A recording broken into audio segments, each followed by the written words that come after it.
অন্তর্বর্তী সরকারের প্রধান উপদেষ্টা ডক্টর মোহাম্মদ ইউনূসের সঙ্গে বৈঠকে বসেছে সফররত মার্কিন যুক্তরাষ্ট্রের প্রতিনিধি দল।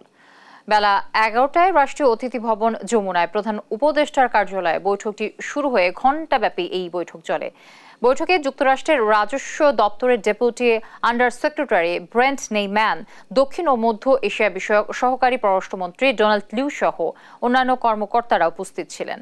বৈঠকে প্রতিনিধি দলটি অর্থনৈতিক কর্মকাণ্ড সম্প্রসারণ, প্রাতিষ্ঠানিক সক্ষমতা বাড়ানো, মানবাধিকার সমুন্নত রাখা ও জলবায়ু পরিবর্তনের ঝুঁকি মোকাবেলায় সহায়তা করতে প্রতিশ্রুতি দেন। গতকাল যুক্তরাষ্ট্রের রাজস্ব ও অর্থ দপ্তরের আন্তর্জাতিক অর্থায়ন বিষয়ক সহকারী আন্ডার সেক্রেটারি ব্রেন্ট নেইম্যানের নেতৃত্বে 6 সদস্যের একটি প্রতিনিধি দল ঢাকায় আসে।